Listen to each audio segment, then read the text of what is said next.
Meeting of the Alexander County Board of Social Services is now called to order. At this time, I would like to ask Phil Aker to give the invocation. Let us pray. Our Heavenly Father, we thank you for this beautiful day, dear God, that we can enjoy your handiwork.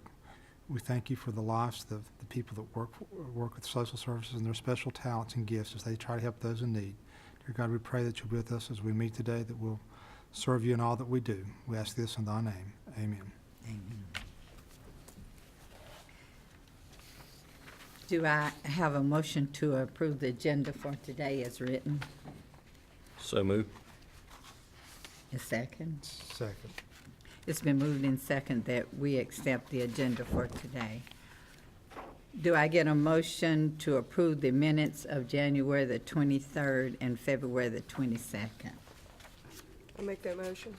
A second? Do I get a second? Second. This is Social Worker Appreciation Month, and at this time, we will have recognition by a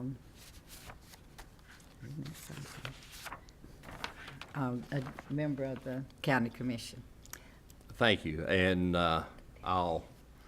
if we sat here and tried to point out all the good things our social services staff does, we'd be here for days and we still wouldn't get everything covered. But March is Social Worker Appreciation Month. We have a few members of the staff with us here today, and we want to say thank you, not just from the county commissioners and not just from this board, but from the citizens of Alexander County for the people you help every day that would not have assistance if our staff wasn't there doing their job. The definition of a social worker is services or activities designed to improve social conditions among poor, sick, or troubled persons. And most people take it for granted that they know what you do, but until they've seen a child that needed somebody to love them, or till they've seen a senior citizen who needed somebody to help them out, or till they've seen somebody out in the community who needs some assistance and guidance, they can't really appreciate the heart-rending experiences that you see every day. And during the month of March, I'd like to ask all the citizens of Alexander County to say thank you to our Department of Social Services because you do a fantastic job, and also to tell you thank you on behalf of the county commissioners and this board. Thank you every day for what you do.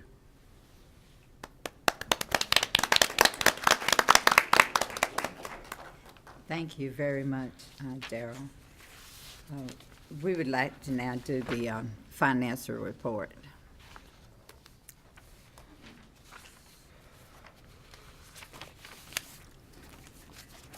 Good afternoon.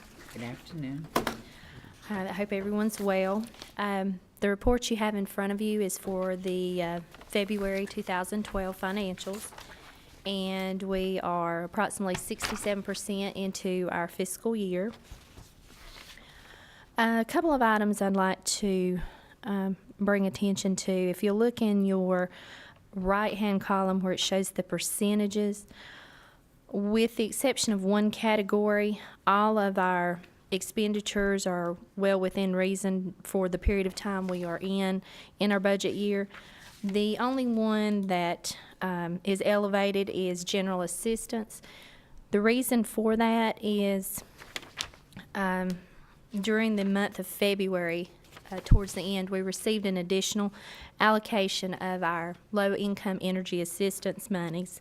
We received approximately $20,000 more dollars, so that budget amendment has not been taken into account yet per our ledger. So that's the reason we've been spending the money. We have the money, but it's just not taking place in our finance office. Another item is revenues relating to Western Piedmont Council of Government. If you'll notice, several of these categories are housing, home improvement, aging nutrition, adult daycare, in-home services, and our again, our housing and home improvement. And we did receive reimbursement for those services that were provided. However, we didn't receive the check until the 1st of March. So we did actually receive the revenue, but it won't be recognized until the next financial.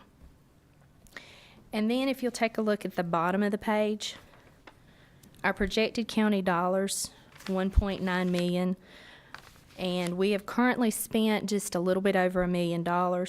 What that translates into is we've spent approximately $132,000 each month, and with 4 months remaining in our fiscal year, we have within our budget to spend $225,000. Now, needless to say, we're not anticipating doing that, but we are well within what we have budgeted for this fiscal year. And I'd be glad to answer any questions you may have. I've got one question. The revenues and the revenues are about 4%. I'm sorry, do my arithmetic a little bit better, about 2% ahead of expenses, but there are several revenue items that are very low as a percent of the budget. Could you? Explain? Yes, ma'am. I sure can. One that I'm going to mention is the adoption assistance vendor payments. As you can see, we budgeted $11,750. We've only year-to-date pulled in $985. And this is a service that what we do is when a child is adopted, there are monies that are available to assist that child post-adoption. These are things such as maybe specialized tutoring, medical. It also can relate to the actual adoption fees themselves. And so we've just not had a need for that. It's not that we haven't pulled the revenue, but there has to be the need first, and then once the expenses happen, then we apply for the reimbursement. Is there another one that you were particularly looking at? No, there are several that are in the 36 to 40%. Is that revenues that we haven't received but have been billed? Yes. A lot of those are the Western Piedmont Council of Government, which I just mentioned. And what happens is the units of service, whether it be an in-home 8-hour, home-delivered meal, a congregate meal, those units are provided, for instance, in the month of January. Then I enter them into a reimbursement system in February, but we may not actually see the monies until 2 months after the service has been provided. It just depends on how they close out their month. So we kind of lag behind in that. But we are on target to meet all of those revenues in relation to that particular funding. Okay, thank you. Okay. Anything else? Thank you. Okay.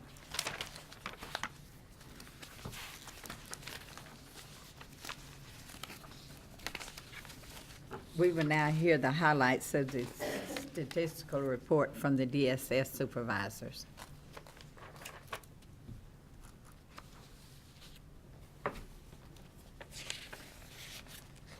Good afternoon. My name's Matt Reese. I'm an Economic Services Supervisor at the Alexander County DSS. If I could draw your attention to the food and nutrition section on page 1 of your statistical report. As you can see, in the month of February, the total number of households was down just a little bit from the previous month before. But if I could draw your attention all the way over to the far left, in July, we are still up about 61 households from the beginning of this fiscal year.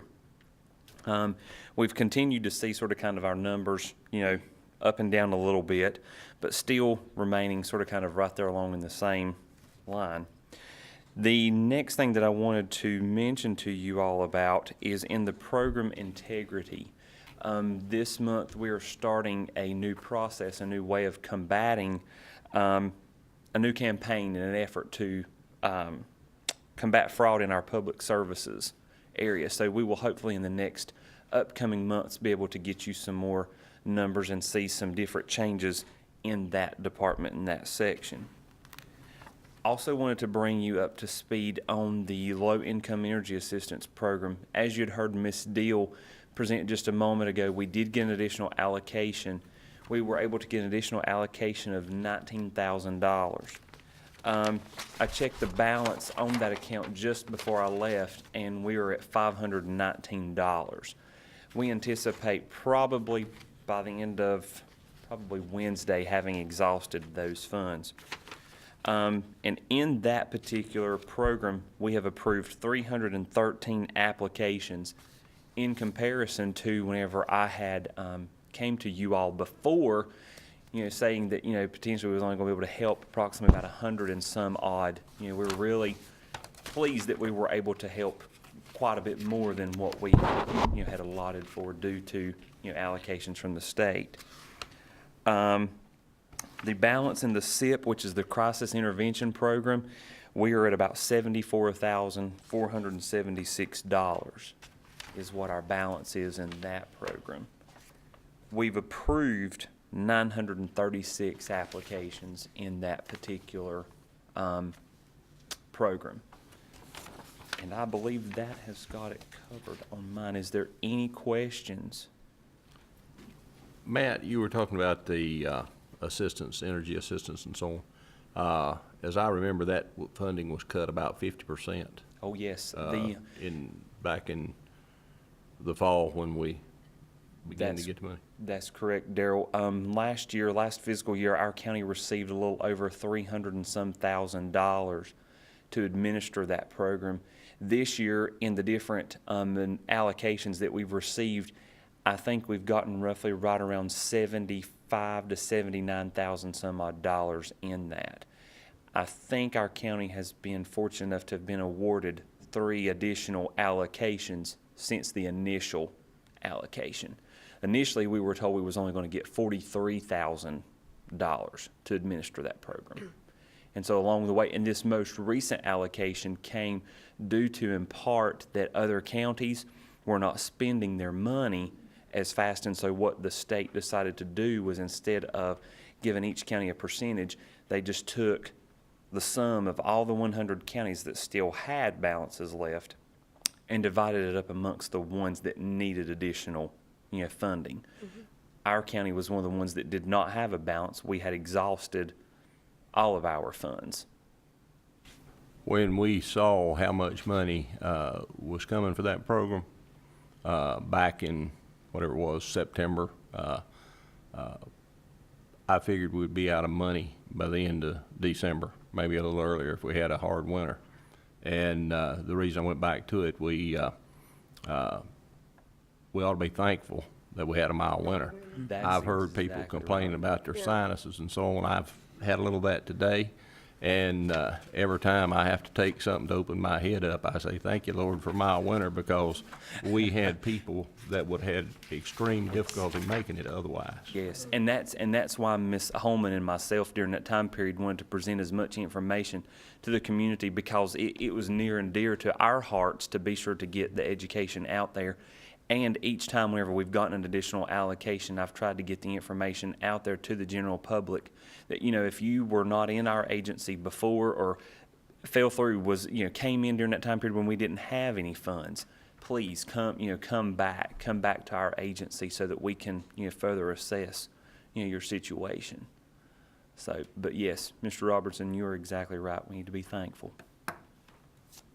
I would be happy to entertain any other questions. All right. Thank you. Thank you, Matt.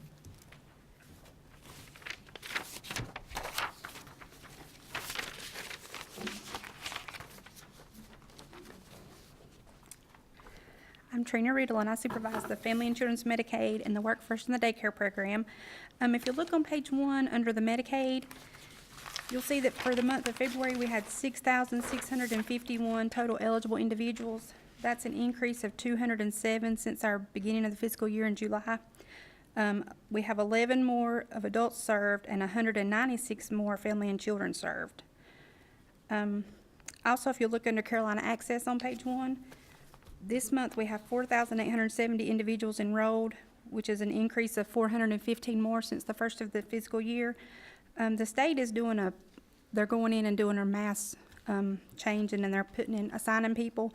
So that's, part of the reason that that's increased. And also, we're trying to make sure that as we approve people, that we're assigning them a family doctor, a primary doctor. So that number will probably be even more next month since they've been going in and assigning people automatically. If you'll look on page 2 under the Work First program, our total cash cases for the month of February were 57, and that's actually down from the beginning of our fiscal year. We're down 7 families in Work First. Part of that we think is due to the work requirements of the Work First program, and we're hoping a lot of it's due to some people actually getting jobs. We've been doing the Job Boost program, and we've had 7 of our Work First individuals find jobs through Job Boost, and I think right now we still have 4 of those that are still employed. So the Job Boost program's going very well. We have 11 individuals in the Job Boost program as of March 20th that are still working. And with that program, we're reimbursing 75% of their wages to the employer. And under daycare on page 2, this month we had 364 children served, which is an increase of 128 since the beginning of July. We're working on that budget right now because we did find out there's going to be a big decrease in funding, and so we're trying to plan accordingly. We don't really know what that's going to entail yet as far as if we'll have to cut any services or not. But just to let you know that there is a big cut coming in daycare, just so you'll be aware. Do you have any questions? I have one. The number of people served, you said it's going up 6,651, is that correct? Or- Yes, that's how many for the month of February. That's Okay. increased by 207 since July 1st. Are these mostly elderly people or this, no? They're mostly family and children's, people with children in the home under 18. Okay. We have a big increase in those. Every month our applications go back and forth a little bit, but each month we're adding on new individuals to Medicaid. Any other questions? I like the idea. We don't have any children on the waiting list. Yes, I do too. That's very That's a good. very good thing. Especially from the beginning of the year, that's a Yes. big change. Yes. So we hope we can keep our waiting list down. Is that all? Thank you. Thank you.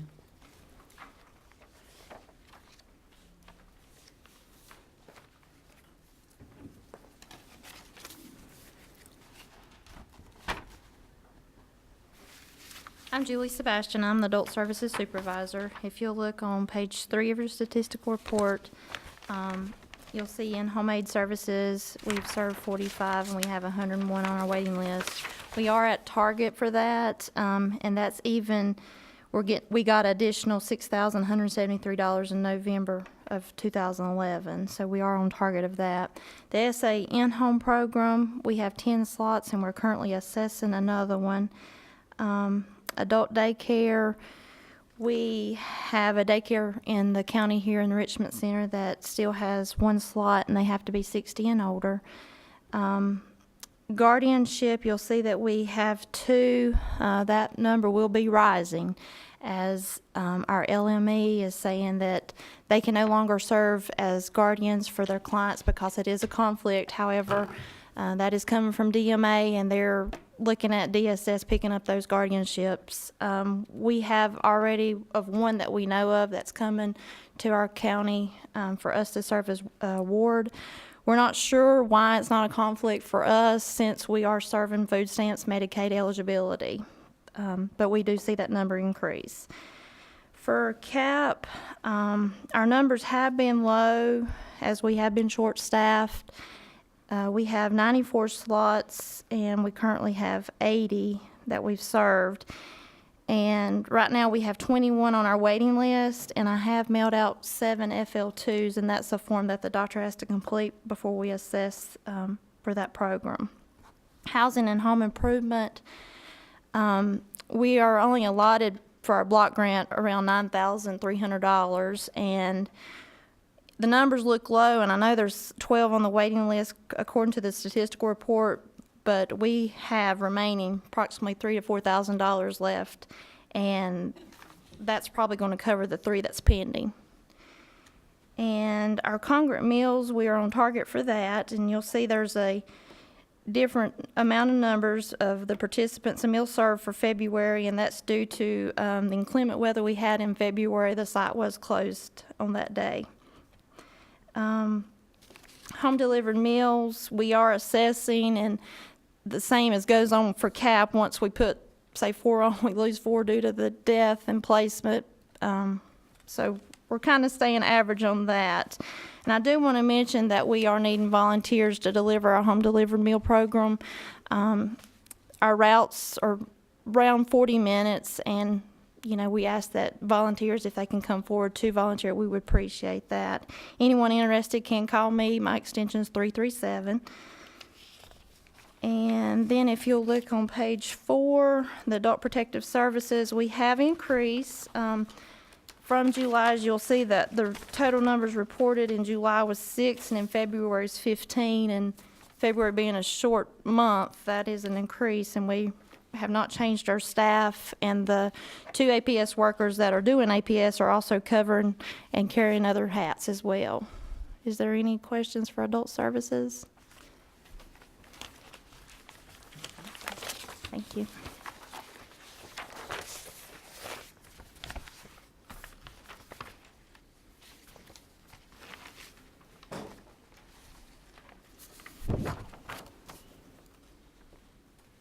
Good afternoon. I'm Holly Young, the Children's Services Program Manager. If you'll look on page 5 of your statistical report, you'll see that we currently have 42 children in foster, or well, have 42 children in foster care at the end of February, that we received 92 Child Protective Service reports in the month of February, that we accepted 46 of those for investigation. We also had 56 cases open for in-home services at the end of February, and 42 investigations or assessments open on the last day of the month. And then if you'll look at your other paper that you're provided, the Child Protective Services Investigative and Family Assessments report, you can see the breakdown of the different types of reports we had on there. And as I do every month, I'll just draw your attention to page 2 of that, or the back side of that paper, especially with the number of reports taken that involved injurious environment or substance abuse, with 52% of the reports we accepted involving some type of injurious environment for the children, and with 39% of those reports involving substance abuse of some type in the home.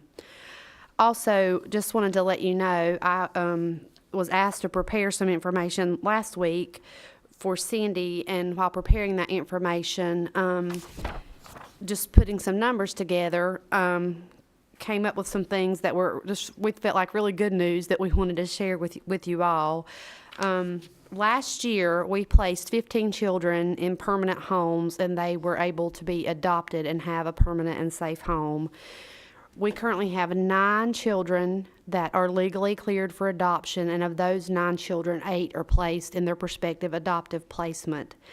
Last week in court, we had a very productive day for our staff. We had 5 children with their plans changed to termination of parental rights and adoption, meaning that we can add 5 more children to that list of those 9 who hopefully will receive a safe or permanent home in the coming year. And we're very excited about that. We, however, are not excited that our foster care numbers continue to grow, and we did receive 5 additional children into custody within the month of March, and of course the month's not over yet. Hopefully we'll make it through the rest of this week and not add any of those numbers, but we do continue to see that number grow. So just wanted to make you aware of that, and I will be glad to answer any questions that you might have. I just want to, and I had mentioned to Holly, I just think that 15 adoptions completed last fiscal year, if we looked at the average number of children in custody per month, and it was 33 children a month. So if you look at that on a real broad spectrum of 33 children, we got 15 children adopted. That's almost half our foster care caseload. I mean, obviously, it's different children in each given month, but just looking at that real broadly, I'm really proud of them, because that's a huge accomplishment for a county this size to complete 15 adoptions. It is. Thank you. Holly. Those are you, I'm sure. Yes, that's what I'm saying, give her a hand.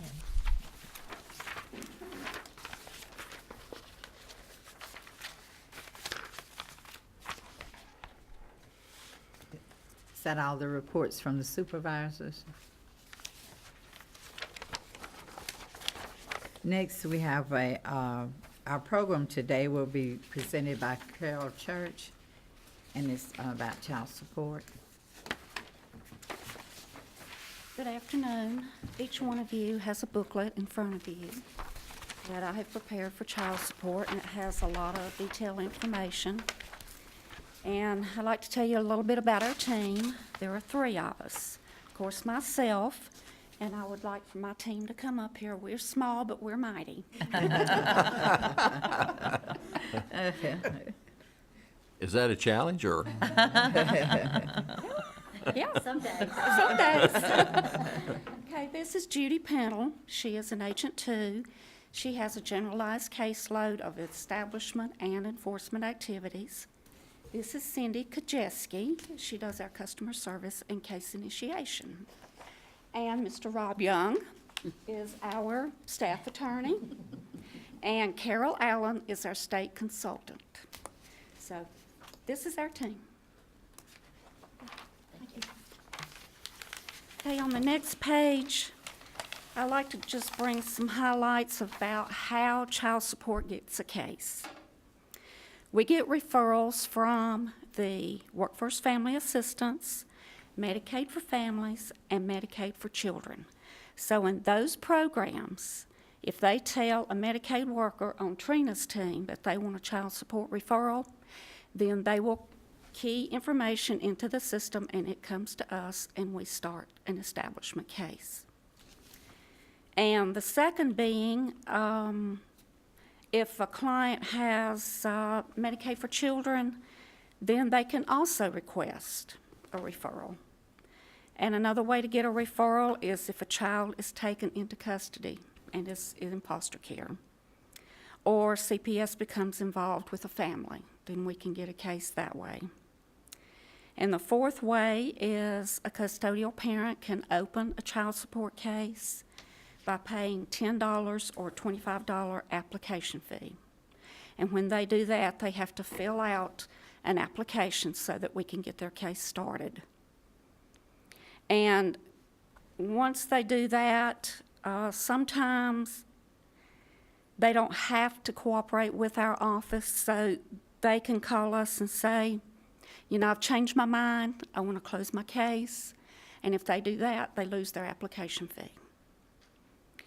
And we also get cases through the intergovernmental program, and that is interstate. Other states can ask us to enforce their order if the non-custodial parent is here, or if a client moves to another state and we have a North Carolina order, they ask us to enforce the North Carolina order and redirect payments to their state. And also if we get a transfer from county to county, and sometimes we have our clients move to other counties.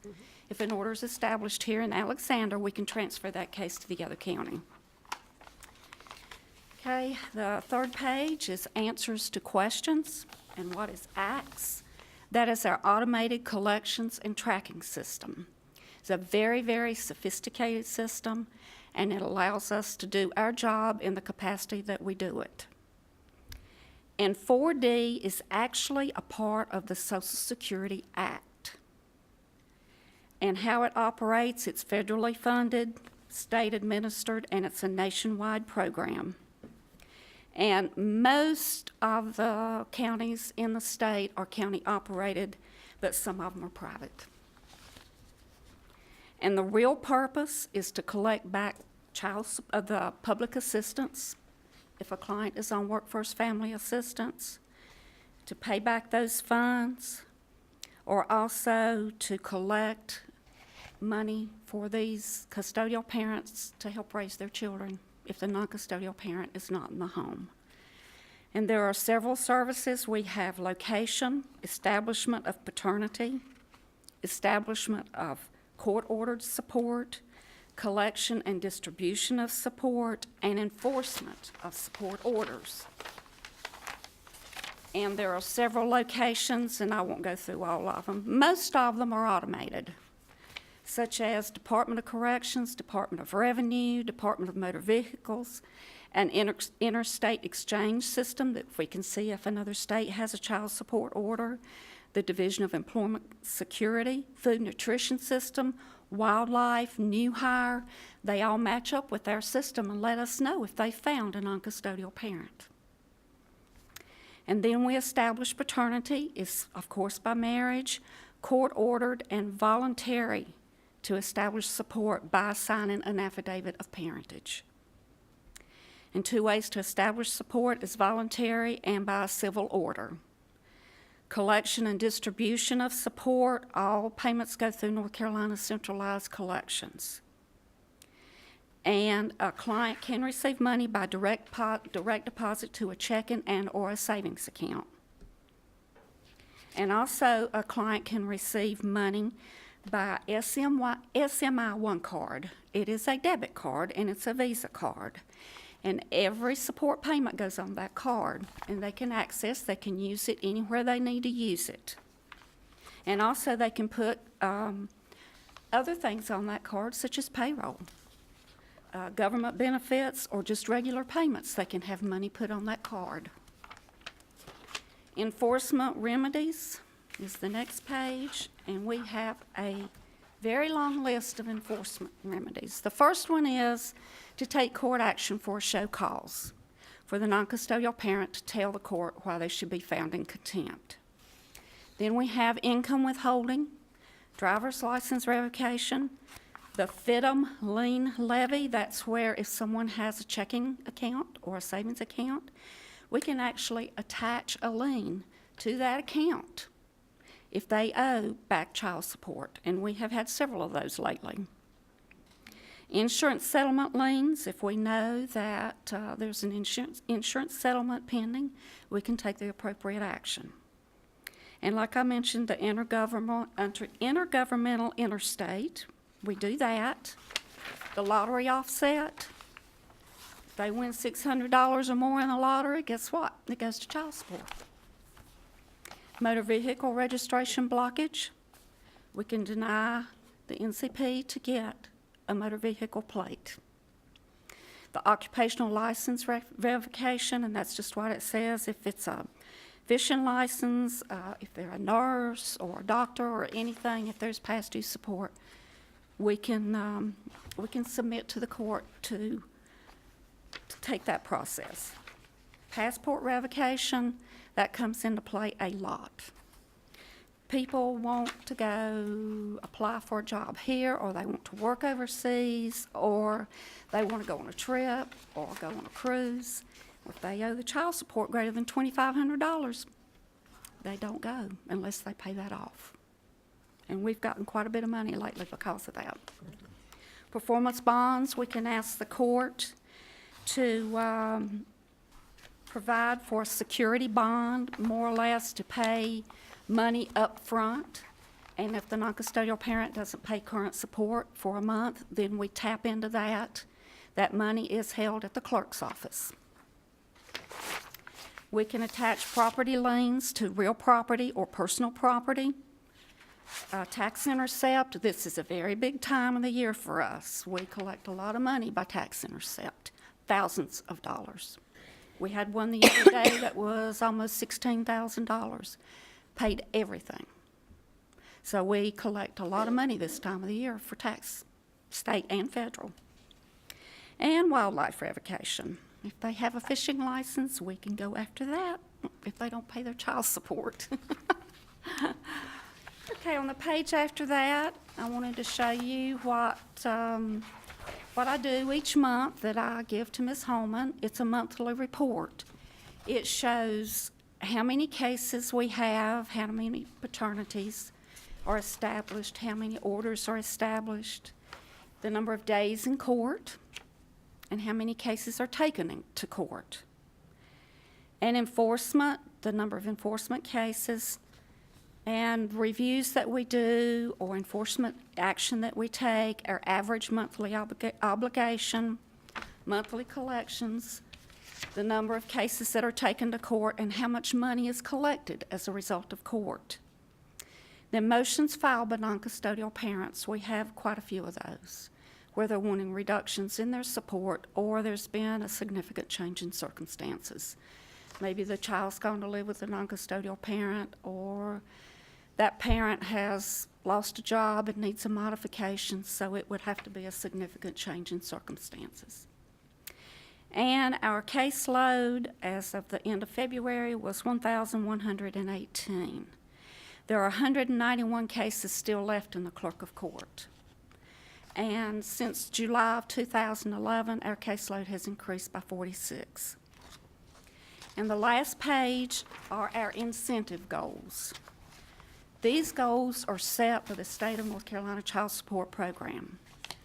This is our report card that we get every month. You can see total collections, our goal is $2,125,972. We've actually collected $1,366,106. We're at a little over 64% of our goal. The paternity establishment, our goal is 105%. We're at 114.66%. And that's high and it looks odd, but some children may be in more than one court order. If you have a case where mama had the child and then it goes to foster care or there's a caretaker change, that child's going to be counted again. The cases under order is the number of cases that we have that are under order as opposed to what we establish. So our goal is 86.90%. We're at 86.64%. And that kind of goes up and down each month, depending on how many establishment cases we have. And the last page is our current support goal, which is 69.62%. We're at 68.59%. And that is the amount of current support that we collect each month. And the arrears is the amount that is collected toward the arrears. It's in addition to the current support obligation.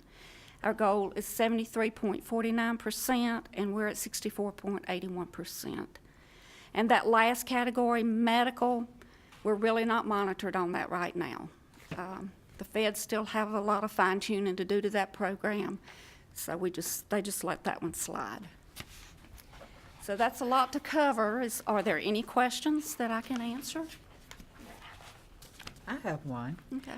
How far back do you go with the child support? Say, if there's someone that owes child support and the kids are grown, do you still collect that? Yes, we do. Yes. We will collect it up to 10 years. And when they go that long, it's hard to collect. Okay. And sometimes it's hard to locate the non-custodial parent, because we have some that's in the $100,000 range.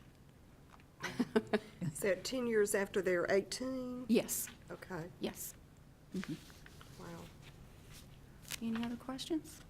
No, but that was a great report, and it's great to have all this together so we can go back and review it. Okay, all So right. thanks to you and your team for such an excellent report. Thank you.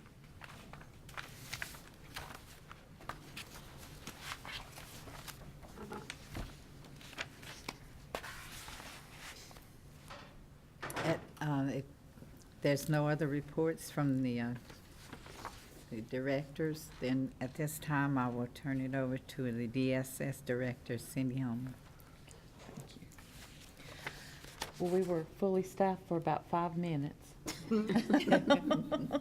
were real excited about that. We have had one of our child support agents to resign, so we do have a vacancy there. And right now, we are not posting that position in light of our budget situation, which we'll talk about some later on.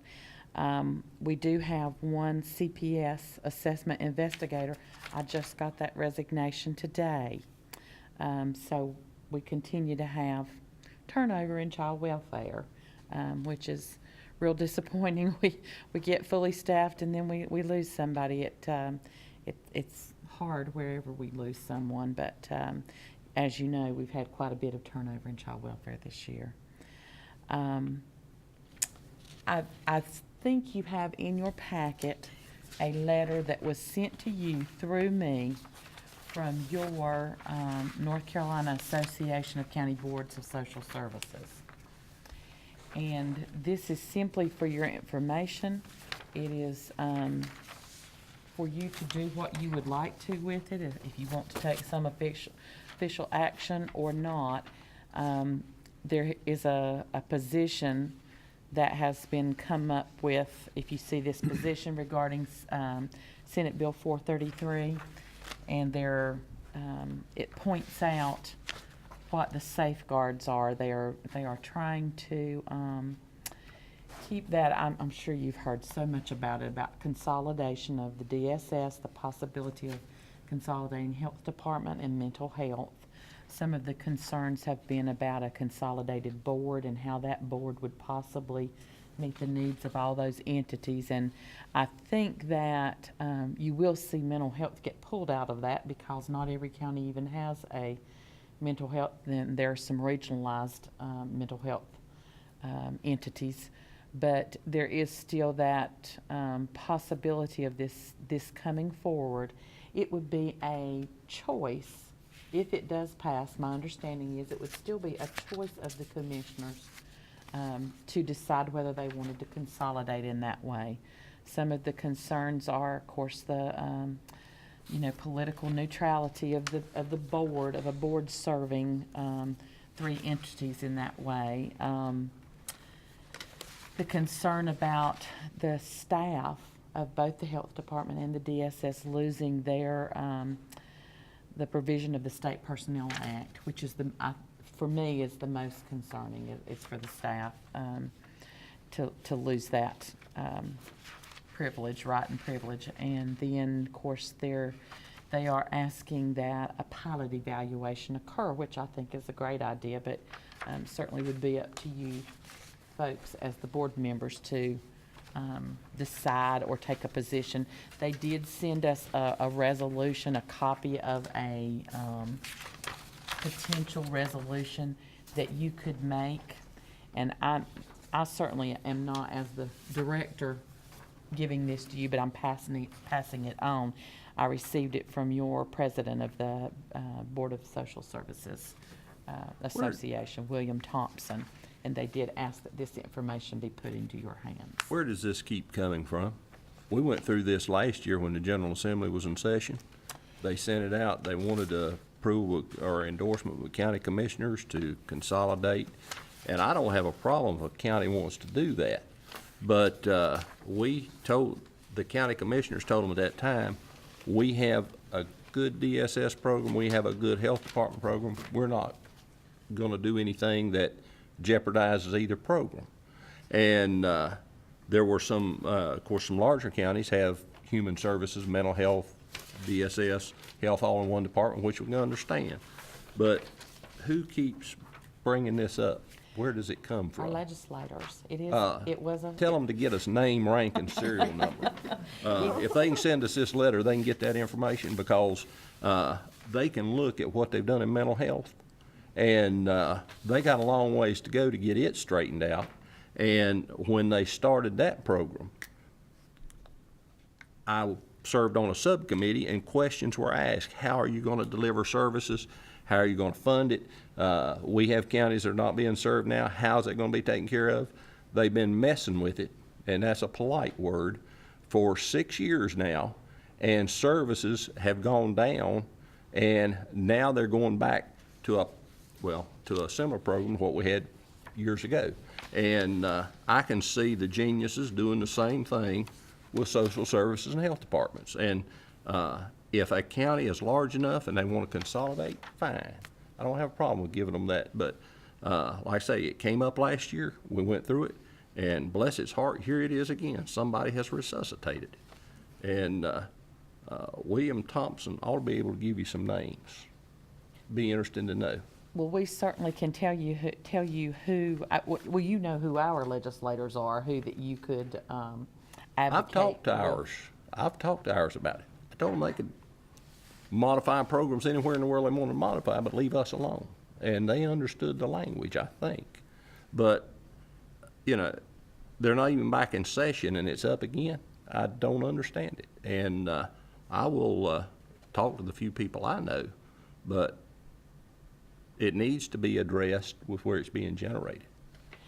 Well, it was of course, it has proceeded to become a Senate bill, and it is our understanding that it could still go forward. The decision would still lie with the county commission board, so that is the good And have the news. That final you would have to decision. decide that you wanted to consolidate, so I don't think there's any forcing of it, but they are trying. You're believing what they're telling you. Yes, sir. They will take it one step at a time till they have created Approval, what yeah. they want. And, Then they'll change the rules.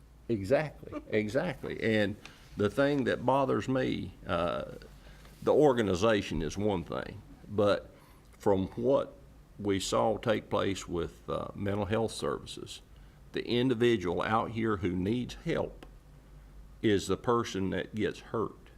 And I don't want to see any more of their experimentation. We have, in Alexander County, we have a good social service department. We have a good health department. And I'm satisfied with the way they work. Don't want to see it messed up. And bless their heart, they'll do it. Well, I appreciate that very much, and I you know, it would be up to y'all to decide whether you wanted to take a resolution or if you wanted to do anything, but I certainly will be glad to. I imagine that they will refer us back to our legislators, our individual legislators for each county, but you can take any action No, you'd like to. somebody sponsored the bill. If it's in the Senate, somebody has Yes. sponsored the bill. And I can dig it up, but I'll get it for you. this guy wrote the letter, let him produce it. Okay. And he ought to be able to do it quickly.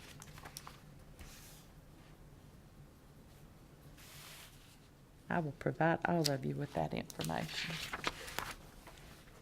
And as far as the resolution, if the board, if you want to take action on it, I don't have a problem. I don't have a problem with it either. I think that if we passed it would, you know, I would just soon find out who is sponsoring, how much, Yeah. how much pull do they have, and is this something that's, I don't think we have to worry about it either way, because if it's given to our local commissioners, they're not gonna, No. you're not gonna do anything about it anyway, so we'll just let it go. And what really makes it, if this came from, well, Mecklenburg has a human service department. Buncombe County does. I would imagine Guilford and Wake, where they're so large, it makes sense. They've got a human service department, then internally it breaks down. And the advantage that I see to it is access to clients' information, the computer, because you're one department, so you don't have divisions in, which would make sense, but it doesn't make sense to mess up what's working for that little bit of convenience to me. And I would like to change some of the wording. I'd like to find out who sponsors it, and then we go back to it if we need to. Okay. I'll send that via email if that's okay.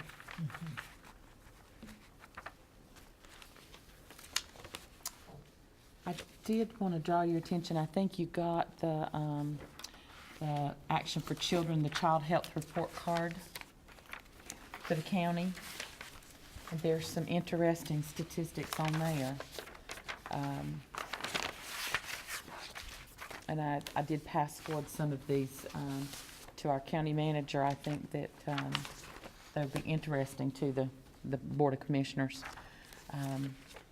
We have a higher level, if you look, this is what it looks, my sheet looks like. It's a individual sheet, but just the ones I wanted to draw attention was that our percentage of children in poverty is higher than the statewide average, just a little bit, 25.7. It's a full percent higher.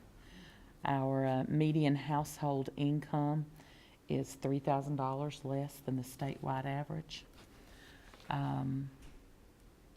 Our percentage of food insecure children, and that means hungry, that are above 185% of the poverty level, are at 46.9% versus 38.4% across the state. Those those are some daunting, and you can see, as you've watched as our board, you've seen our numbers going up.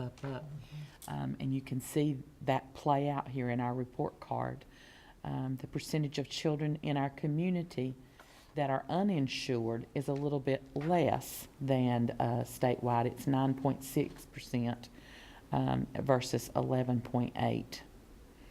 And if you turn on the back of this, there is some good news. We have our number of pregnancies per 1,000 girls in the age category 15 to 17. Certainly, any is a lot, but 18.4 out of 1,000. Across North Carolina, it's 26.4. Isn't that concerning? Our number of infant deaths per 1,000 live births, the number of deaths is 5.2 per 1,000, and the statewide average is 7.7 total deaths. So we are in better shape on those statistics. And then, of course, at the bottom, it shows confirmed child deaths due to abuse. And in 2011, we had 0 across the state. That was 19. I didn't know if you had any questions about that report card. It is pulled from our own data, from all of the statistical information that goes through the health department and the DSSs into the state is where they pull that information from. But some concerns there can still see that, too. yeah. Is this done once a year? It is. Okay. Certainly gives you things to reflect on and consider how we can make some changes in those areas. Absolutely. We are, there are quite a few